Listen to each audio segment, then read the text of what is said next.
अर्जुन उवाच रथम स्थापय में च्युत। अर्जुन ने कहा, हे अच्युत, कृपया मेरा रथ खड़ा करें।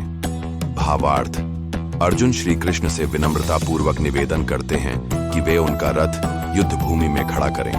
यह रथ केवल एक यान नहीं बल्कि अर्जुन की मानसिक यात्रा का प्रतीक है। यावदेतान निरीक्षे हम योद्धुका मान अवस्थितान कैर्मया सह योद्धव्यमस्मिन् रण समुद्यमे।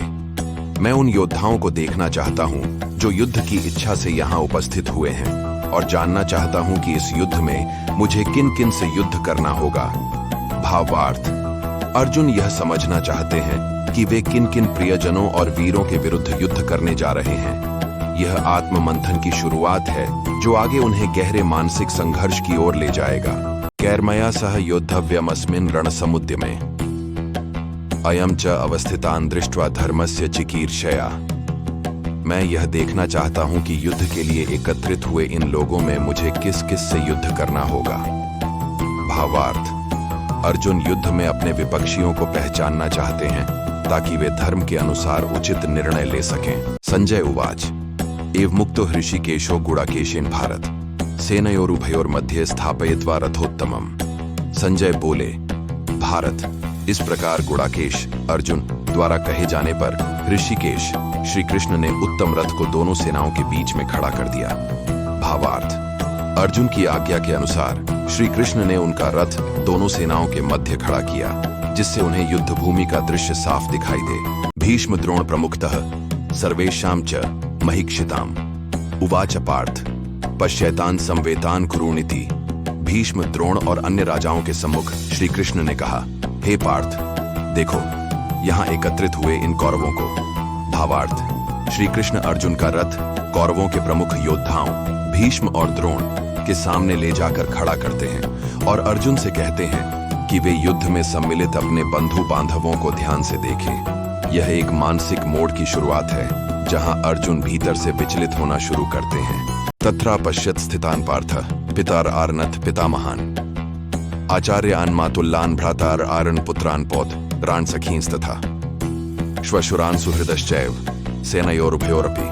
अर्जुन ने दोनों सेनाओं में स्थित अपने पिताओं को, पितामहों को, आचार्यों को, मामाओं को, भाइयों को, पुत्रों को, पौत्रों को, मित्रों को, ससुरों को और शुभचिंतकों को देखा।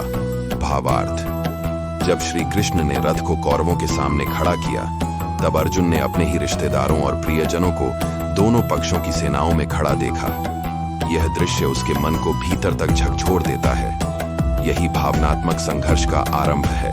तान् समीक्ष्य स कौन्तेयः सर्वान् बन्धून् अवस्थितान् कृपया परयाविष्टो विषीदन्नितं ब्रवीत। उन सब बंधुओं को सामने खड़ा देखकर कुंती पुत्र अर्जुन अत्यंत करुणा से अभिभूत हो गया और शोक में डूबकर यह कहा। भावार्थ, अपने ही सगे संबंधियों को युद्ध के लिए तैयार खड़े देखकर अर्जुन के हृदय में करुणा उमड़ पड़ती है। वह शोक और दुविधा में डूब जाता है। यह उसका मनोवैज्ञानिक और आध्यात्मिक संघर्ष शुरू होने का क्षण है। अर्जुन उवाच दृष्ट्वेमं स्वजनं कृष्ण युयुत्सुं समुपस्थितम् सीदन्ति मम गात्राणि मुखम च परिशुष्यति।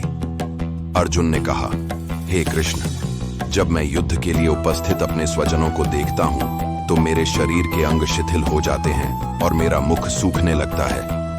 भावार्थ, अपने प्रियजनों को सामने युद्ध की मुद्रा में देखकर अर्जुन की मन स्थिति पूरी तरह हिल जाती है। उसका शरीर निर्बल हो जाता है और मानसिक रूप से वह अशांत होने लगता है। यह उसके भीतर उठ रहे मोह और द्वंद्व की शुरुआत है। वेपथुश्च शरीरे में रोमहर्षश्च जायते गांडीवम स्रंसते हस्तात्वक चैव परिदह्यते। मेरे शरीर में कंपन हो रहा है, रोंगटे खड़े हो गए हैं, मेरा गांडीव धनुष हाथ से गिर रहा है और मेरी त्वचा जल रही है। भावार्थ, अर्जुन का मानसिक असंतुलन अब शारीरिक लक्षणों में बदलने लगता है। उसका प्रसिद्ध गांडीव धनुष हाथ से छूट रहा है। यह उसके संकल्प और वीरता के टूटने का प्रतीक है। यह एक गहरे मानसिक तूफान की अभिव्यक्ति है। न च शक्नोम्यवस्थातुं भ्रमतीव च मे मनः निमित्तानि च पश्यामि विपरीतानि केशव। हे केशव, मैं खड़ा भी नहीं हो पा रहा हूँ। मेरा मन चक्कर खा रहा है और मुझे सभी संकेत भी प्रतिकूल दिखाई दे रहे हैं। भावार्थ, अर्जुन अब पूर्ण रूप से आत्मनियंत्रण खोने की कगार पर है। उसकी चेतना डगमगाने लगती है और उसे यह युद्ध केवल विनाशकारी ही प्रतीत होता है।